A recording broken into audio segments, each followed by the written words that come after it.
If they see us as bullying, selfish, only interested in the expansion of American power, we will drive them in the other direction.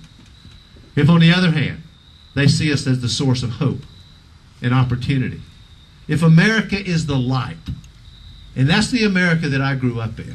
We were the light. When John Kennedy was president, we were the light. I was a young man when he was president. I still remember vividly him speaking to the world. You remember the I Am a Berliner speech? That's America. That's who we are. You know, I listened to Bush about as little as I can get away with. But when I listen to him, this is what I hear. Stay home. Watch television. Go shopping. Dick Cheney and I will take care of you. I don't want that crowd taking care of me. I don't trust them, first of all. Second, that's not America. We're not a country of people who cower in the corner and wait for somebody to watch over us. We are strong. We are bold. We are courageous. We are out there pushing the envelope. And by the way, when I'm President of the United States, dissent will once again be patriotic in the United States. Yeah. Everyone is entitled to speak their voice. That is democracy. That is what we believe in. It is the heart and soul of who we are. But what about America? You know, I launched my campaign out of the 9th Ward of New Orleans. It wasn't an accident. I've been back there many times since then. Nothing has changed. Nothing. It would break your heart to go there. I mean, really, 3 weeks after the hurricane or today, it's all the same. Let me say something to all of you, to my friends. We don't need a surge in Baghdad. We need a surge in New Orleans. We need to be there to help our people who are having a hard time putting their lives back together. And there's so much opportunity to do good things, not just in New Orleans. Not just in New Orleans. We have the worst economic inequality that we've had since the Great Depression. And I want to be really clear about something. I'm not against people getting rich. Lord knows I'd be against myself if I was. I am not against people doing well in this country. We embrace and admire those who have done great things, who've been creative, innovative, the great entrepreneurs in this country that made America what it is and got rich in the process. That's America. But here's the difference between us and the Republicans. We don't want to pull the ladder up behind us. I want that chance. If people ask me, I can say in very simple language why I'm running for president. One sentence. I run for president so that every man, woman, and child in America, no matter where they live, what the color of their skin, no matter what family they were born into, gets the same chances that I've had. It's just that simple. Really, that's what this race is about for me. And there are so many obstacles today. So many obstacles. So what do we do about the economic inequality? How do we give people a chance to help themselves? And I want to say, I know I'm in Chapel Hill.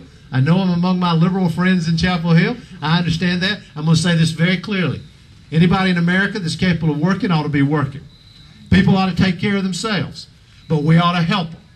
We ought to give them a chance. We ought to give them a chance and an opportunity to have a better life. Here's what we ought to do. Congress finally raised the minimum wage. It's now going to go to $7.25 an hour. That's great. It's not enough. Minimum wage ought to be at least $9.50 an hour. It ought to be indexed to go up on its own. Nobody should be working full-time in the United States of America and living in poverty. We need to strengthen the right of unions to organize in the workplace so that they can collectively bargain and earn a better wage, get pension protection. We've got to crack down with a national law on predatory and payday lenders that are preying on our most vulnerable families. I was in a neighborhood, a middle-class neighborhood in Cleveland about 3 or 4 weeks ago. In a 1-block radius, 38 houses under foreclosure. 38. These are men and women. I met a couple working in the public school system, the Cleveland public school system, been working there for 30-plus years, both of them. They had one asset. One asset. One thing to show for what they spent their lives doing financially. And it was about to be taken away from them. Because these predators had descended on that neighborhood. This needs to be stopped. What are we going to do about access to college? The governor spoke about the public schools. I'm going to say something about that in a second. But what about access to college? Last year, George W. Bush took $7 billion out of the federal budget. $7 billion that was supposed to go for financial aid for kids to go to college. I'd like to see him go sell that on the campus of the University of North Carolina. Because what's happening is they're creating huge barriers for kids going to college. Many of you know this. Elizabeth and I started something in Greene County. Some of you contributed to it, God bless you. We raised the money privately, called College for Everyone. The idea was to say to every young person in America, we want to do this nationally, not just in Greene County, but that's the model. Graduate from high school and commit to work when you're in college. We're not going to give it to them. Work 10 hours a week. America will pay for your tuition and books at a state university or community college. Very simple. Get rid of all this debt that so many of our young people are faced with. And a lot of us on this porch at work when we were in schools, I had a lot of jobs. I'm unloading tractor trailers for UPS. I'm telling you, you unload a tractor trailer at UPS for about 6-7 hours, you'll go home and study. That'll put a work ethic in you really quick. What are we going to do about our public schools? You know, I have to give the governor such extraordinary credit for what he's done in our state. He's been a pioneer. You should know you can't go to an education expert in America that doesn't talk about Jim Hunt. Nowhere in America. They all see him as the pioneer for what can actually be done. And most of my ideas I steal from him. I don't even claim the original credit for any of them. But having given him the credit that I've stolen from him, let me talk about a couple of them. One is we need universal 4-year-old pre-K. Universal, everywhere in America. We need to take the model of Smart Start and use it for the country to go younger than 4 years of age, to deal with the nutritional, health care, child care needs of these children. Get to them this is not rocket science. You get to them as early as you can, you get them on the right track, and then you keep them on the right track. That's the entire idea. But here's the problem. 50-plus years after Brown versus Board of Education, we still have 2 public school systems in this country. We've got one for affluent areas and then one for everybody else. I mean, my kids had a wonderful public school education last year here in Chapel Hill. This is different than other public schools in North Carolina, Governor, than other public schools in America. So what do you do about it? Here are a couple ideas. One is, how about if the federal government provides bonus pay to good teachers who are willing to go to the most difficult places? Poor rural schools, poor inner city schools, up to $15,000 a year in bonus pay. How about if we establish a national teaching university? Now think about this.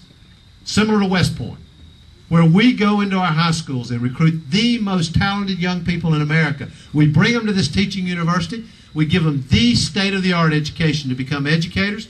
We pay for their education. This is what they give us in return. The same thing that those who go to the Naval Academy, West Point, the Air Force Academy, they commit that when they come out, they'll go to the toughest places in America to teach.